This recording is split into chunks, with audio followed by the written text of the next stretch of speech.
Bonjour à toutes et à tous et bienvenue aux classes de CM2, mais aussi à celles et ceux derrière leurs écrans.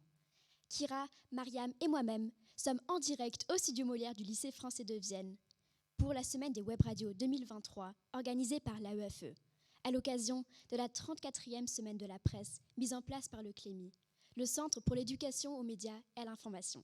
Kira, peux-tu nous en dire plus ? Bonjour, aujourd'hui nous allons aborder des sujets cruciaux et passionnants. Plongeons sans tarder dans la thématique de cette 34e semaine de presse et des médias, l'information sur tous les fronts. Que ce soit en temps de guerre ou en temps de paix, le rôle du journaliste est primordial. Plus nous recueillons et lisons d'informations, plus nous acquérons des connaissances, plus nous sommes capables d'être responsables de tirer des informations justes et exactes. L'information nous permet de nous cultiver sur des sujets variés dans tous les domaines, que ce soit à l'école ou dans la vie privée. Les informations pertinentes influencent nos choix dans la vie quotidienne. Par exemple, nos goûts en matière de politique, de culture, le cinéma, le théâtre ou dans l'art, etc. Ainsi, ça influence également notre ouverture dans le monde. S'exprimer sur tous les fronts n'est possible que si nous avons le droit à la liberté de presse et à la liberté d'expression.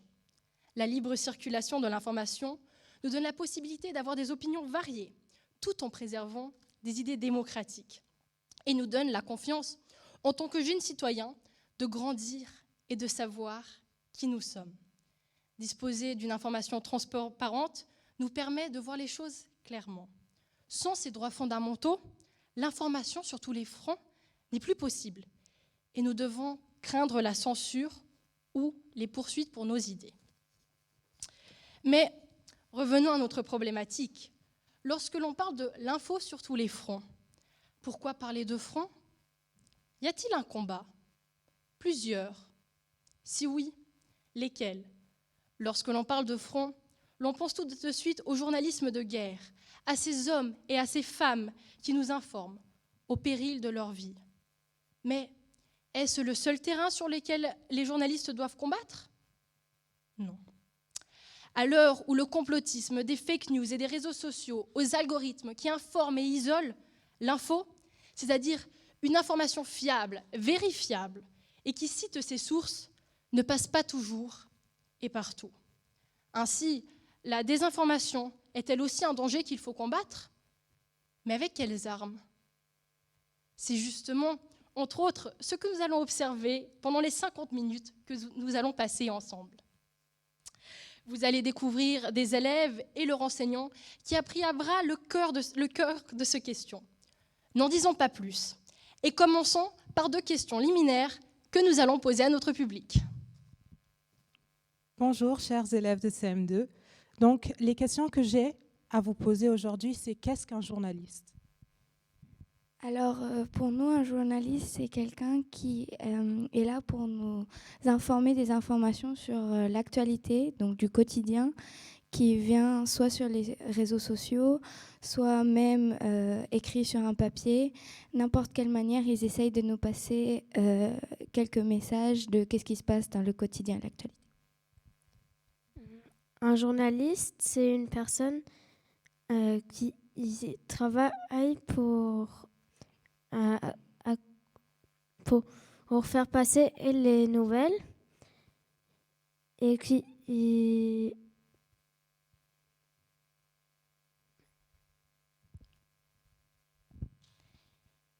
passe ce qu'on a besoin pour savoir qu'est-ce qui se passe autour de nous. Et donc, à quoi servirait un journaliste ? Alors, un journaliste servirait pour actualiser les nouvelles pour les gens. Merci beaucoup de vos réponses.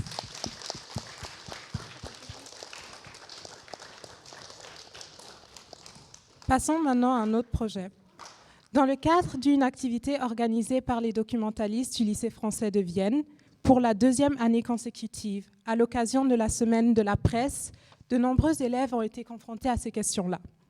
En effet, pour cette 34e édition de la semaine de la presse et des médias, Les professeurs documentalistes Magali Kantner et Emma Merlot ont décidé de mettre en place, comme l'année dernière, une des activités proposées par le CLEMI, Centre pour l'éducation aux médias et à l'information. Cette activité s'intitule Classe Investigation. Les objectifs des activités proposées par le CLEMI sont ambitieux. Aider les élèves de la maternelle au lycée à comprendre et décrypter l'univers des médias, mais aussi à reprendre et vérifier les sources d'une information et enfin à développer un goût pour l'actualité qui permet de se forger une identité de citoyen. Voyons donc ensemble en quoi consiste Classe Investigation.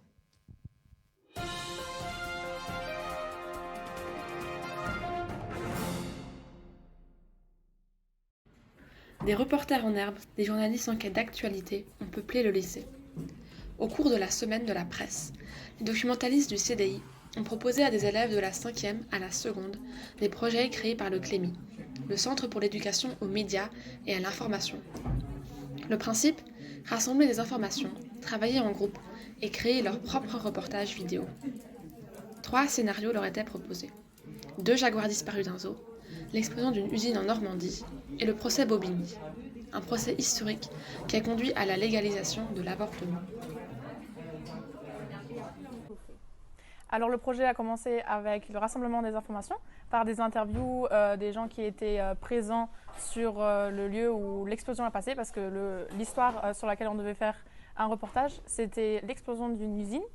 Et donc on a d'abord rassemblé toutes les informations et ensuite on a fait le reportage. Du coup on est sorti devant l'école et on a filmé des camarades qui faisait partie de notre groupe. Et du coup il a dû être dans le rôle du journaliste, du reporter, pour raconter l'événement. Mais Classe Investigation n'a pas uniquement été un simple moment de divertissement pour les élèves. En partenariat avec l'Éducation nationale, le CLEMI a en effet créé ce projet pour faire découvrir aux jeunes le métier de journaliste, mais aussi pour les mettre en garde contre les informations qu'ils reçoivent, dans un monde où il est fondamental d'en faire le tri. Ce projet en fait était au début imaginé par un groupe de travail qui alliait des journalistes, des enseignants, à la fois du premier degré et du second degré, et qui réfléchissait à trouver des bons outils, des bons formats pour que les élèves travaillent sur ces sujets-là et que ce soit un bon moment pour les élèves et un bon moment pour les enseignants et qu'en plus ils apprennent des choses. En comprenant les questions qu'on se pose, est-ce que ça je peux en parler ou pas, qui m'en a parlé, est-ce que ça j'en suis sûre ou pas, et en fait c'est qu'en se posant toutes ces questions-là qu'on pouvait ensuite avoir une idée de ce qu'est le métier et du coup de se poser aussi les bonnes questions quand on lit un article et quand on reçoit en fait cette production faite par les journalistes. Et on a trouvé que c'était surtout très important qu'après le jeu, quand on a été reporter et qu'on a fait son reportage, qu'on ait cette discussion tous ensemble, qu'on débatte, parce que le but c'est vraiment de comprendre que l'information en fait ça se fabrique et que ça tombe pas du ciel, que c'est pas magique et que tout le monde, si c'était magique, tout le monde couvrirait les mêmes infos de la même façon. En somme, Classe Investigation a été appréciée par l'ensemble des élèves et sera certainement bienvenue l'an prochain.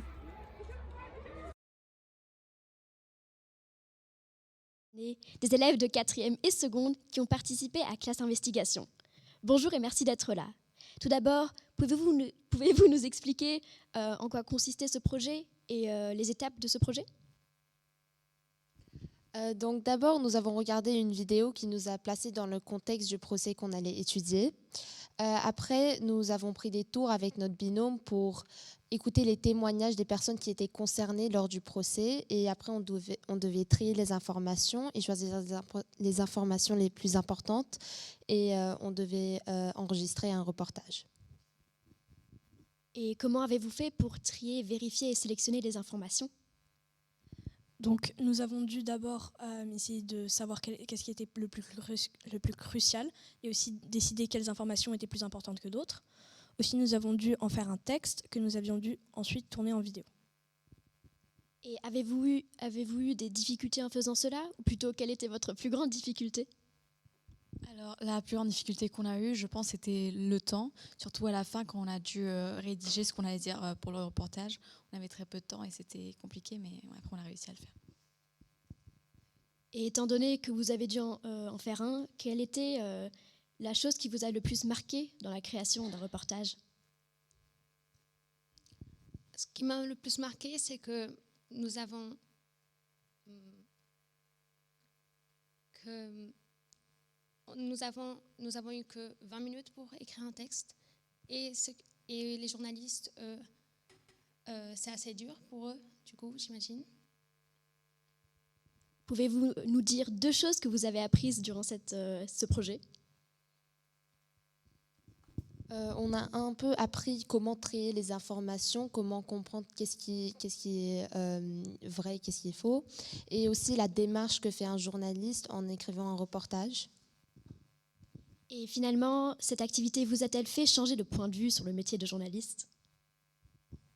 Donc je fais partie de l'atelier de journalisme du LFV, donc ça m'a déjà un peu fait changer d'avis sur le métier du journaliste, mais je pense que cette activité m'a aidé aussi à voir que ce n'est pas facile d'être journaliste et que c'est un gros travail et il faut aussi savoir rédiger et être rapide, et je pense voilà, la contrainte du temps était très importante, et donc voilà, ce n'est pas un métier facile. Merci beaucoup.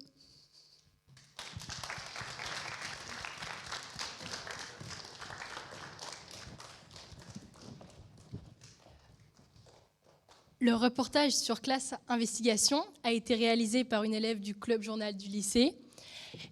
Et nous avons justement ici avec nous Madame Spring qui anime ce club. Madame Spring, vous êtes professeure de lettres au lycée français de Vienne depuis 6 ans et vous avez créé le Club Journal du lycée que vous animez depuis 2 ans. J'aimerais bien vous poser quelques questions. D'abord, comment ce club a-t-il vu le jour ? Bonjour à tous et à toutes. Merci d'être là aujourd'hui. Alors, pour répondre à ta question, Kira, le club est parti d'une rencontre, comme beaucoup de belles histoires commencent par une rencontre. Donc, une rencontre entre Vianney et Laurin, dont vous entendrez parler à nouveau un peu plus tard dans ce direct, qui est journaliste indépendant à Vienne et qui était intervenu lors de la semaine de la presse, justement, il y a 5 ans, ici au lycée, auprès des classes de 3e. Et il avait passé 1 heure à leur présenter le métier de journaliste, à leur parler des fake news, à parler à mes élèves des fake news.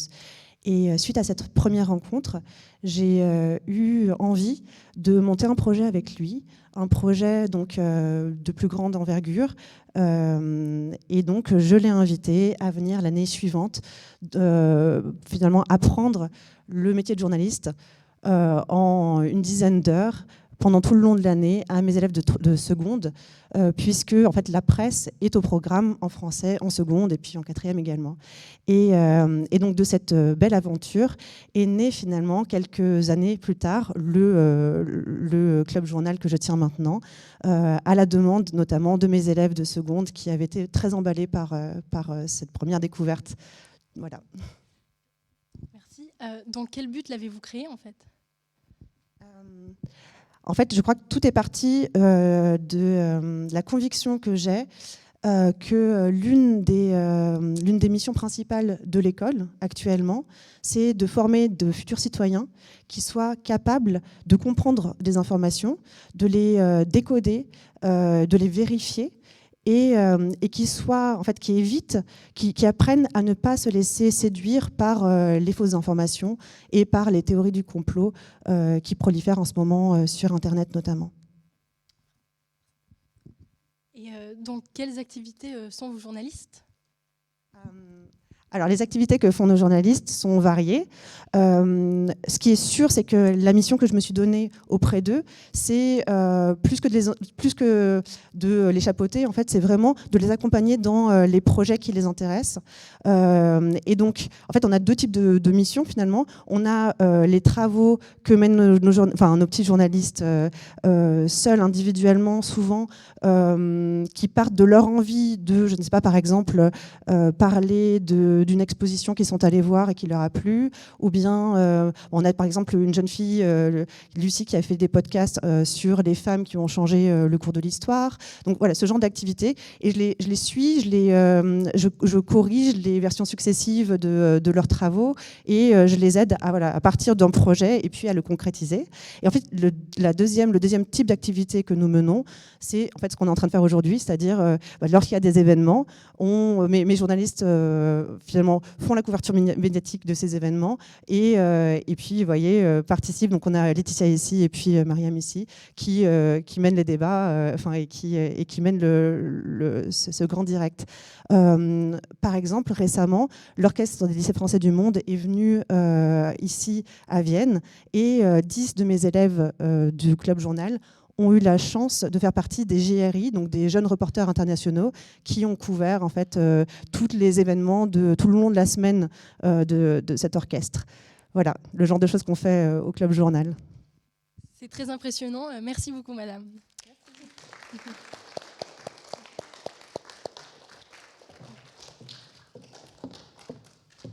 Sur ce sujet, une des activités auxquelles j'ai pris part au Club Journal avec une camarade, Anaïs, qui est elle aussi en seconde, est l'interview du journaliste indépendant Vianney Laurin. Et nous avons préparé cette interview aujourd'hui, justement pour ce grand direct, sur le thème « L'info sur tous les fronts ». Donc, je lui laisse la parole à présent. Bonjour, je suis Mariam, jeune reporter internationale du lycée français de Vienne. Et aujourd'hui, dans le cadre de l'info sur tous les fronts, j'interviewe le journaliste indépendant Vianney Laurin. Lors d'un reportage sur terrain, est-il déjà arrivé que vous vous sentiez en danger ? Bon, alors d'abord, il faut peut-être que je dise que moi j'ai la chance de travailler en Autriche, qui est quand même un pays relativement sûr, donc j'ai jamais eu de situation vraiment dangereuse sur un reportage en Autriche. Le moment où ça a peut-être été le plus tendu, c'est souvent lors de manifestations, par exemple. Ce que j'ai pu rencontrer, c'est des situations un peu d'agressivité, de manifestants qui vont un peu mal nous parler ou nous regarder avec insistance, voilà. Mais jamais de violence physique, je me suis jamais senti en danger, donc je suis relativement peu concerné par la question du danger sur le terrain, encore une fois parce que j'exerce en Autriche et que ça reste un pays quand même très sûr. Y a-t-il eu des situations où rester neutre a été particulièrement difficile ? Alors, de manière générale, c'est vrai qu'on a tendance, on fait un métier où on travaille avec des personnes. Je me souviens que j'ai interviewé une personne, une vieille dame qui avait perdu son mari pendant le Covid, et c'était peu de temps après, et elle était particulièrement évidemment touchée par la perte de son mari. Et évidemment, c'est une interview qui est difficile à mener puisqu'il faut rester dans sa position de journaliste et d'une certaine manière garder son objectivité, mais en même temps, on est évidemment humain, donc on compatit avec elle et on essaye de l'accompagner dans son témoignage. Et voilà, c'est le genre de situation où il faut évidemment être humain, être à l'écoute des gens, essayer de les accompagner dans leur témoignage, être conscient aussi qu'ils nous font confiance en nous transmettant leur témoignage et respecter ça, et dans le même temps, voilà, garder son objectivité de journaliste. Avez-vous déjà été en conflit avec un journal en raison de leur demande imposée ? Alors, moi, j'ai jamais eu personnellement de conflit avec une rédaction sur la définition d'un sujet et ce que ça pouvait être, mais après, on discute toujours avec les rédacteurs en chef et les correspondants. Une rédaction peut avoir l'impression que tel sujet sous tel angle va être intéressant, et moi, je peux considérer que ce serait plus intéressant de prendre le sujet sous un autre angle. C'est quelque chose qui va faire l'objet d'une discussion entre la rédaction et le correspondant qui vit dans le pays sur place sur ce que va être le sujet. Si à Vienne, exercer le métier de journaliste n'expose pas à des dangers, comment, comme l'affirme Vianney Laurin, ce n'est pas le cas partout dans le monde?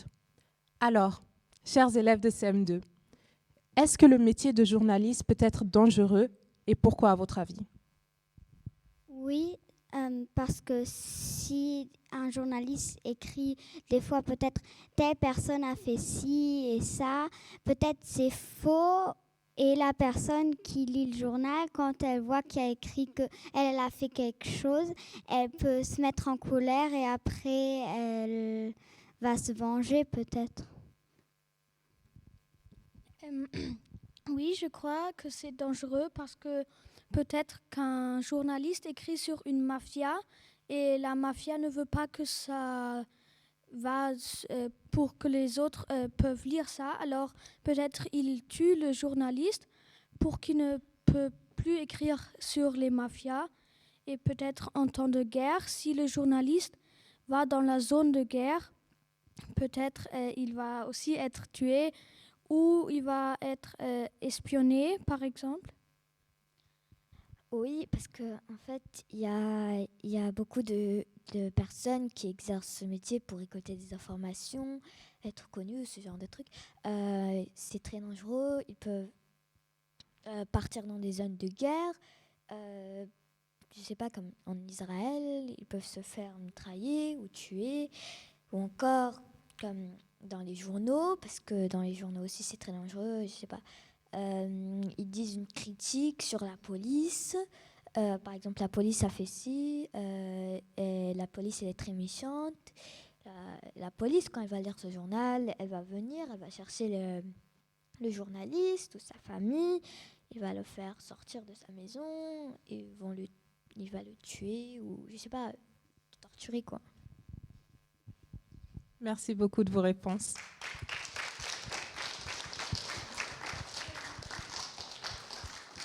En effet, comme nous l'avons vu, le métier de journaliste présente un certain risque. Nos jeunes reporters internationaux sont allés à la rencontre de Madame Edlinger, la chargée de communication en Autriche de l'association RSF, Reporters sans frontières. Reporters sans frontières est une organisation non gouvernementale qui a pour objectif de défendre les reporters, la liberté de la presse et de l'information. Reporters sans frontières apporte son soutien aux journalistes qui se font persécuter dans leur pays. Un autre but de l'organisation est de montrer où la liberté de la presse est particulièrement foulée aux pieds, où règne la censure et où l'acquisition et la diffusion d'informations est en danger. L'interview a été menée par Alice, élève de terminale, et Sarah, élève de seconde. Le montage et la traduction ont été faits par Inès, élève de terminale.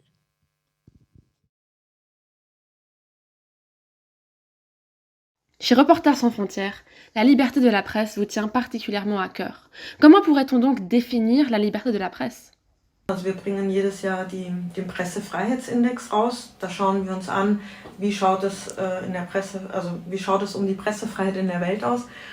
Und da haben wir jetzt uns eine Definition erstellt, die uns am nächsten kommt, was Pressefreiheit betrifft. Und zwar bedeutet das die Fähigkeit eines Medienschaffenden, also eines Journalisten, unabhängig von sozialen, politischen, rechtlichen und wirtschaftlichen Einmischungen Informationen sammeln und verbreiten kann, also auch herausgeben kann und ohne dass er Gefahr läuft, physisch und psychisch missbraucht zu werden. Die Menschenrechtserklärung sagt ja, dass wir eine Informationsfreiheit haben und jeder Mensch eben ein Recht darauf hat.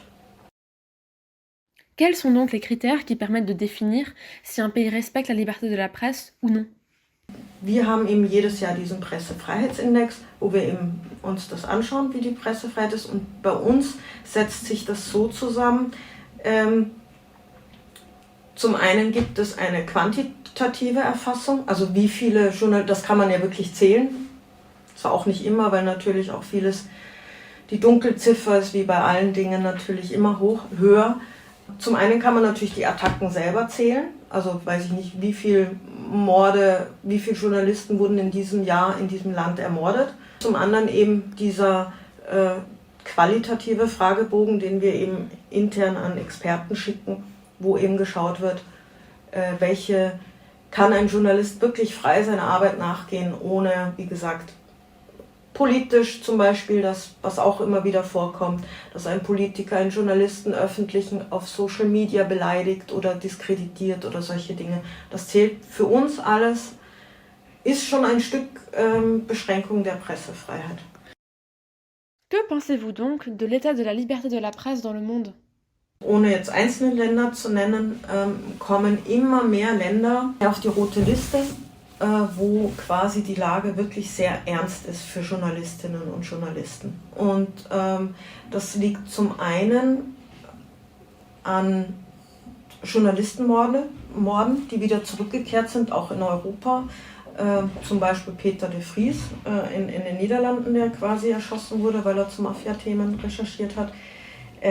Zum anderen aber auch so eine Art, unsere Gesellschaft ist durch Corona, sind die Journalisten sehr im Bild der Öffentlichkeit auf die Seite der Regierung gerutscht, obwohl sie ja nur darüber berichtet haben, aber sie wurden sehr gleichgesetzt mit der Regierung und wurden quasi sehr zum Feindbild.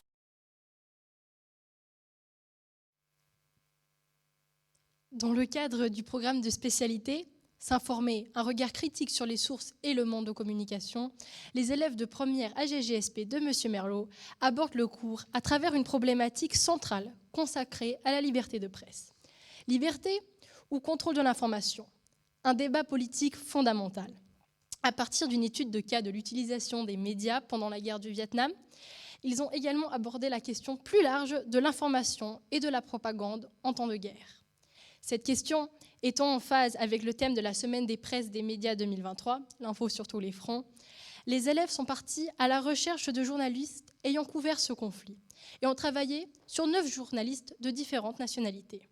Il y a des femmes et des hommes, des photoreporters, des chroniqueurs, de la presse écrite, des journalistes radio ou TV. Certains ont payé leur vie pour leur engagement, pour leur métier.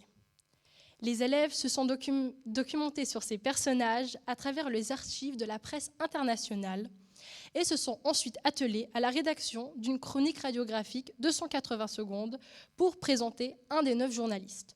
180 secondes, c'est bien court.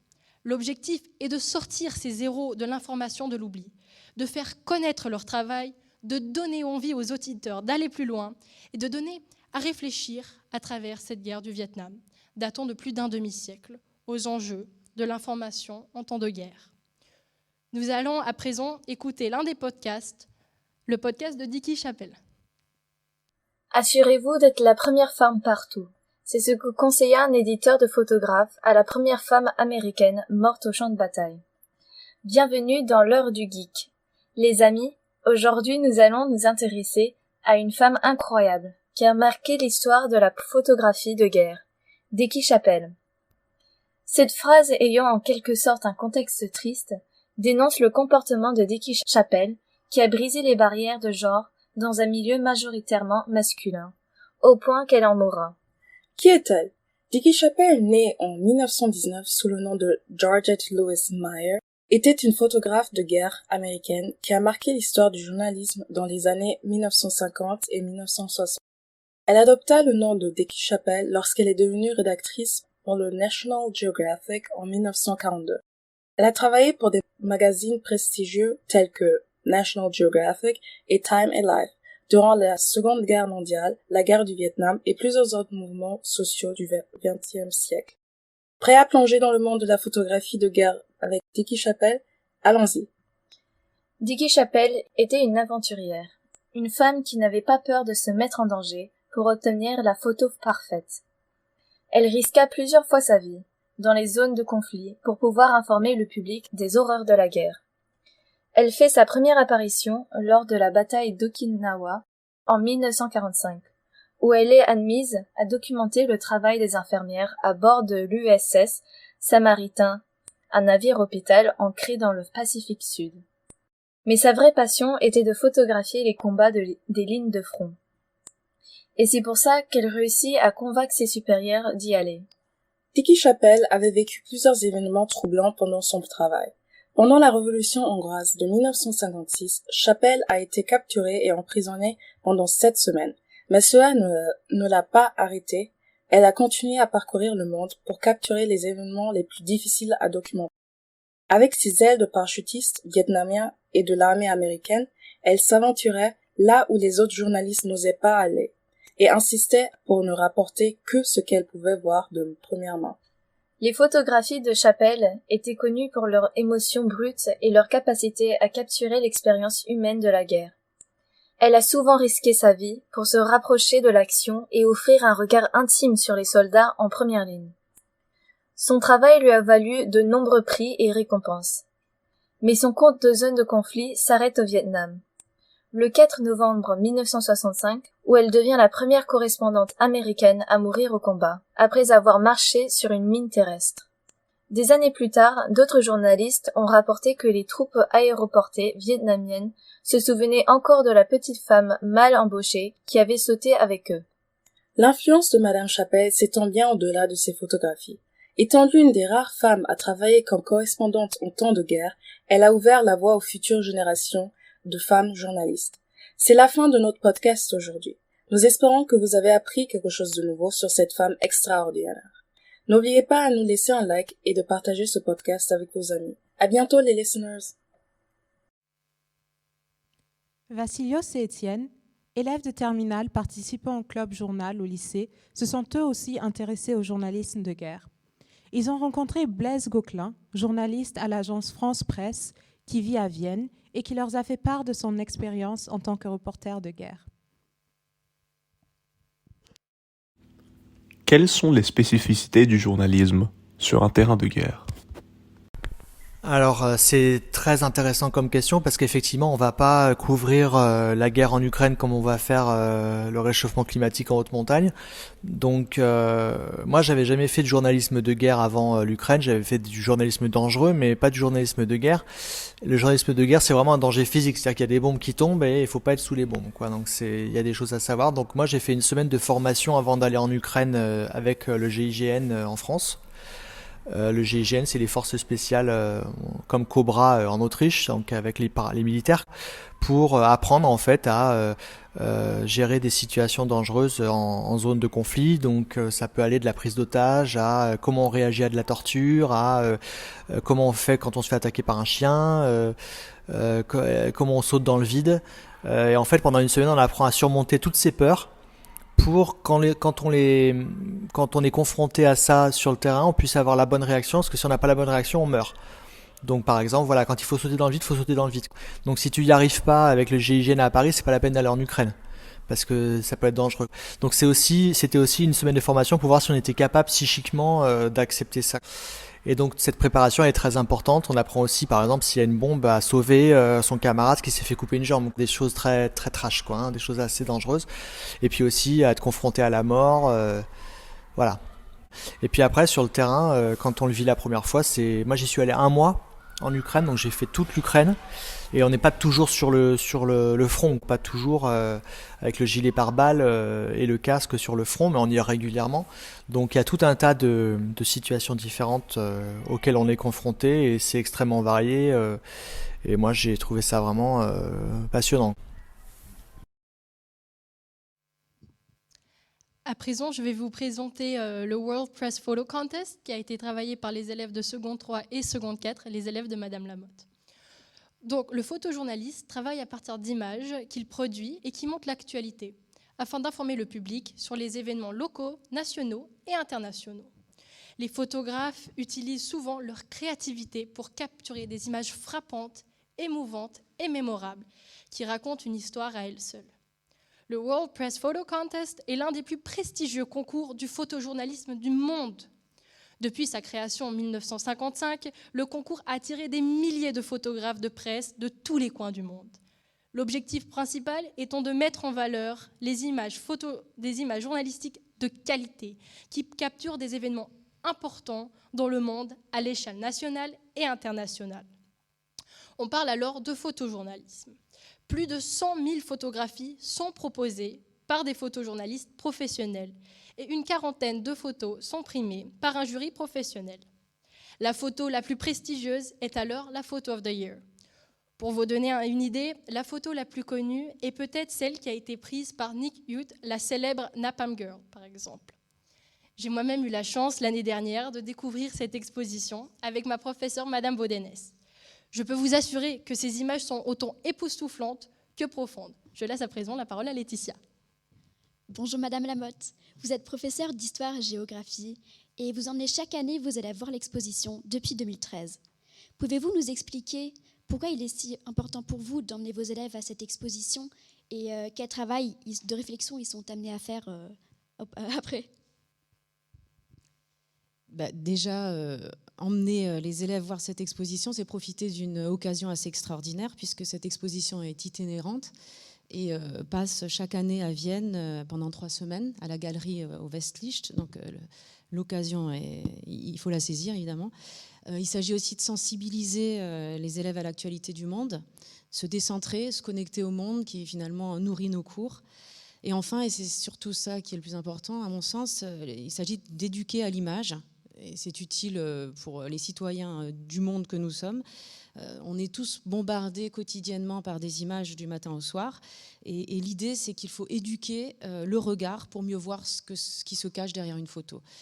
De décrypter pour se rendre compte qu'une image n'est jamais neutre. Elle peut manipuler tout autant, voire peut-être mieux qu'un discours, puisque c'est quelque chose d'immédiat. Et il faut donc s'intéresser à la fabrique de l'image, véritablement. Voilà. Et quelles sont les réactions des élèves face à cette forme de journalisme ?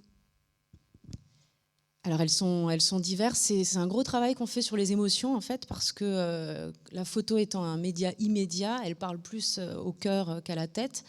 Et du coup, certains sont choqués. Je me souviens d'une élève il y a quelques années qui a craqué en découvrant des photos de la Syrie, son pays d'origine qui était ravagé. D'autres sont intrigués, vont vers des images qui vont les surprendre et vont essayer de comprendre ce qu'il se cache derrière. Et après, on a aussi le caractère esthétique. On peut être attiré par la beauté des images pour après être davantage sensibilisé à une problématique. Donc on est tous sensibles à des choses différentes et c'est pour ça que la photographie nous appelle, nous interpelle de manière différente en fonction de nos sensibilités. Et au-delà des émotions, on peut donc apprendre, dans un deuxième temps, à raisonner pour mieux comprendre le monde, me semble-t-il. Merci beaucoup.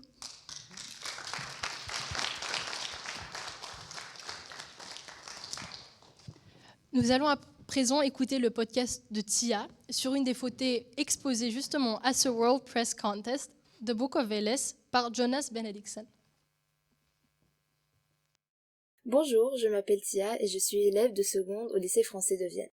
Aujourd'hui, je vais vous présenter une photo prise par Jonas Benediktsson qui appartient à son projet The Book of Vils, durant lequel il a exploré la ville nord-macédonienne de Vils. C'est une photo qui appartient à un projet à long terme The Book of Vils qui contient 31 photos. Passons à l'analyse de la forme. La photo montre un petit ours qui est en train de boire de l'eau d'une rivière. C'est une vue d'ensemble en angle frontal, qui centre l'ours et montre autour de lui une partie de la terre et une partie de la rivière. La ligne de force est plutôt oblique et sépare la terre et l'eau. Cela donne une impression d'équilibre à la photo. Ça encourage l'œil à aller de bas en haut pour explorer la photo. Mais finalement, c'est l'ours qui attire le regard des observateurs immédiatement au centre. Il y a un peu de texte dans la photo elle-même, et c'est le panneau indiquant l'ambassade royale du Norvège. Mais on sait très bien que ce lieu ne peut pas être une ambassade, donc ça rend le spectateur sceptique. On a du mal à faire confiance à la photo. Passons à l'analyse du fond. Cette photo appartient au projet The Book of Vils, un livre publié en 2021 par Jonas Benediktsson. Cette exploration mélange les fausses informations et la photographie documentaire. À travers ce projet, le photographe cherche à poser des questions critiques autour de la photographie et de la représentation de la réalité. Mais Benediktsson se concentre principalement sur les fausses nouvelles, c'est-à-dire les fake news. Car la ville provinciale de Vils, ville inconnue du monde située en Macédonie du Nord, s'est placée sur la carte du monde comme épicentre de la production des fausses nouvelles lors de l'élection présidentielle américaine de 2016. Certains habitants de Vils ont créé des centaines de sites web se faisant passer pour des portails d'information politique américaine. Même s'il s'agissait peut-être d'un stratagème lucratif, dont son but principal est de produire de l'argent, la présence de ces faux sites a peut-être favorisé l'élection de Donald Trump à la présidence des États-Unis. 6 mois après sa publication, Benediktsson a révélé que le projet lui-même était un faux. Toutes les personnes représentées sont des modèles 3D générés par ordinateur. Les arrière-plans des images ont été réalisés en photographiant des espaces vides à Vils. Des avatars ont été placés dans la scène avec des émotions, des poses et un éclairage qui correspondait à la scène originale. Et tout le texte qui accompagne les photos dans le livre a été écrit par une intelligence artificielle. Donc, comme les électeurs en 2016, nous, les spectateurs, avons été bernés en croyant que ces photos pouvaient être réelles. Seul notre esprit critique nous protège face aux fake news. En conclusion, cette photo a une histoire et une explication cachée intentionnellement par le photographe, qui sensibilise aux fake news et aux faux sites trumpistes qui ont popularisé Vils. Et c'est ça ce qui a influencé tout le livre The Book of Vils. Merci pour votre attention. Aussi fascinante qu'effrayante, l'intelligence artificielle a parcouru un long chemin. Ce projet nous amène à nous interroger sur la facilité avec laquelle les fake news peuvent être produites, diffusées et crues. Les fake news circulent 6 fois plus vite sur Twitter que les informations fiables, d'après une étude du MIT. Une question qu'on se pose alors est comment savoir si une fake news, si une information est vraie ou pas. Et j'aimerais vous demander, auriez-vous une idée ? Oui, déjà pour vérifier une source, pour vérifier une information, si elle est vraie ou faux, il faut suivre la source. Si la source est vraie, c'est bien, mais si elle est fausse, les journalistes ne la mettent jamais. Pour vérifier une information, on doit trouver la source et la date de l'événement. Après, si ça correspond, ça veut dire qu'elle est juste. Si elle est fausse, c'est pas bien. Merci beaucoup.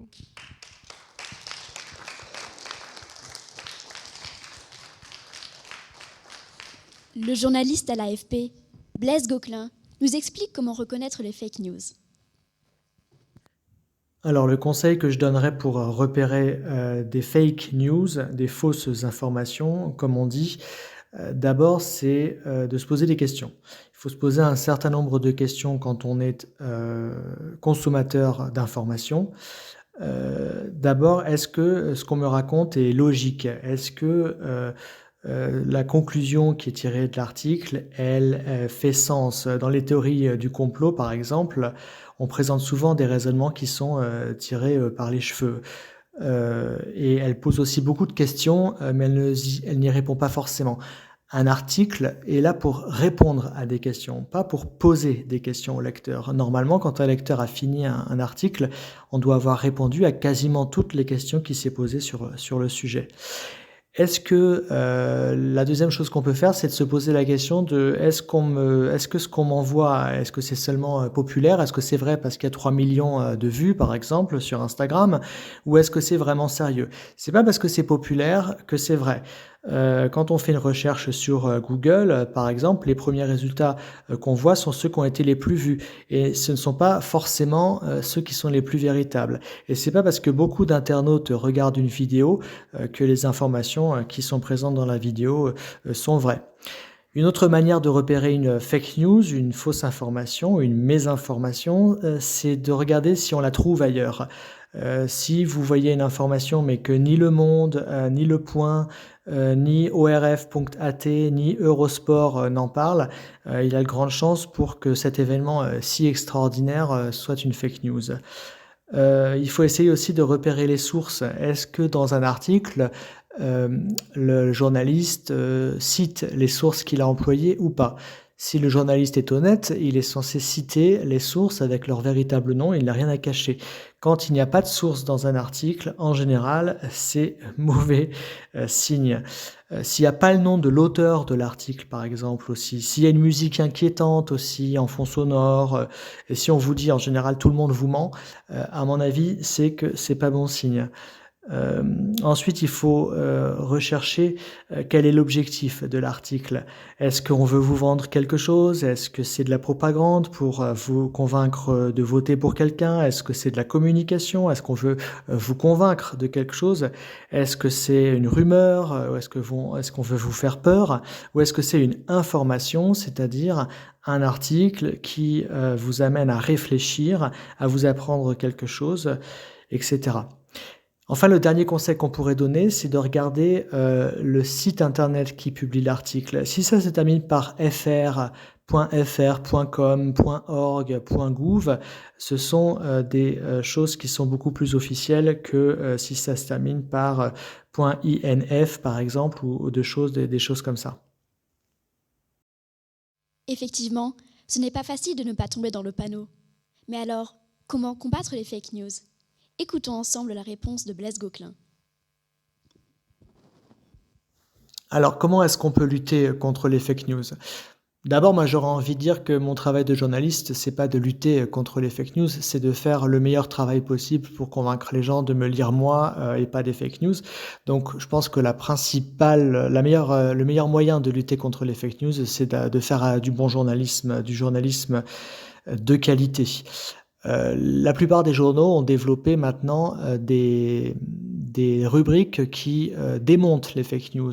Quand on cherche véritablement les origines d'une fake news, on arrive à démontrer que ce sont de fausses informations.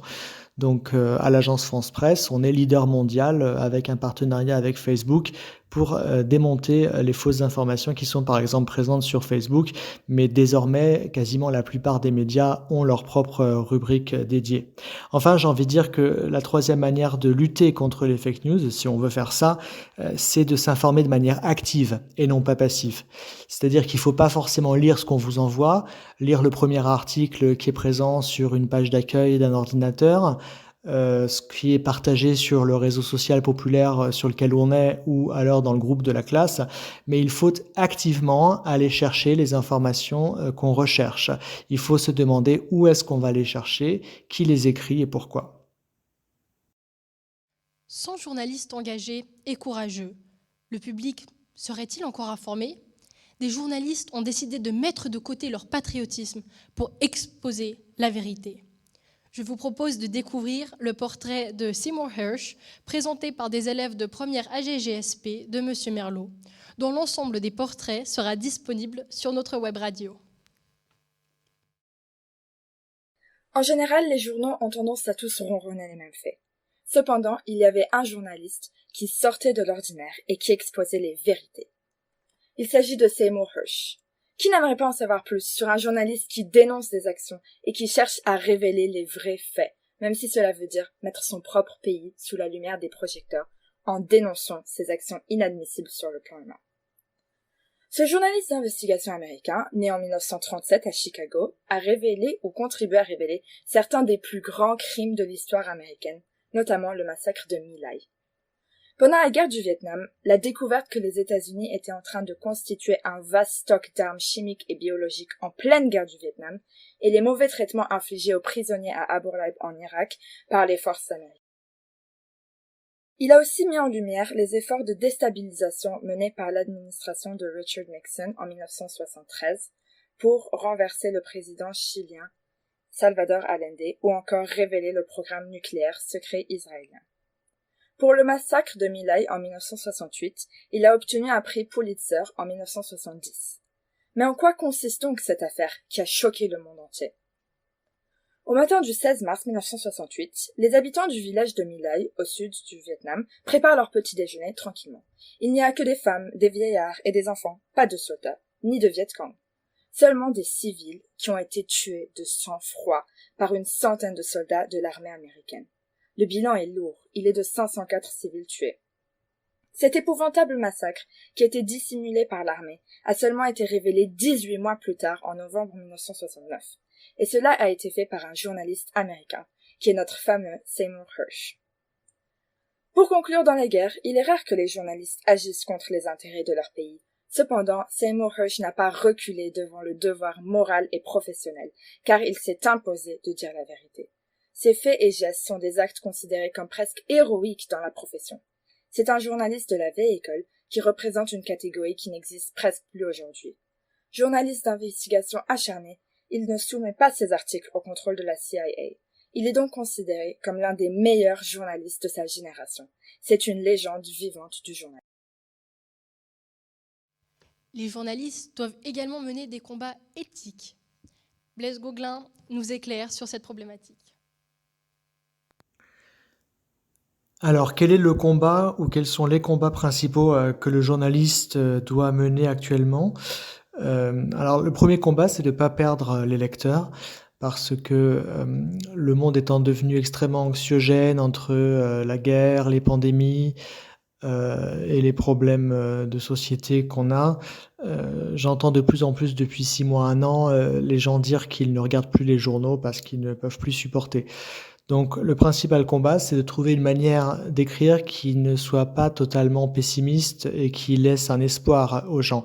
C'est notamment le cas sur la question du réchauffement climatique. Il faut, à mon avis, arrêter de faire des sujets anxiogènes, mais essayer de proposer des solutions.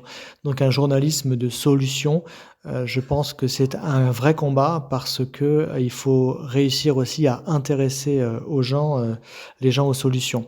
La deuxième chose que j'aurais envie de dire, c'est que le vrai combat, c'est de garder le contact avec le terrain. Être sur le terrain, ça coûte cher, ça coûte beaucoup d'argent, de moins en moins de journalistes peuvent se le permettre. Or, je pense que c'est vraiment le travail du journaliste d'être un intermédiaire et d'aller voir toutes les sources, quelles qu'elles soient, de parler avec tout le monde, que ce soit des chefs d'État comme des gens qui font des choses, par exemple, qui ne sont pas légales, etc. De pas être dans le jugement moral, mais de vraiment pouvoir parler avec tout le monde pour écrire un article qui permette vraiment aux gens qui vont le lire de se faire leur propre point de vue.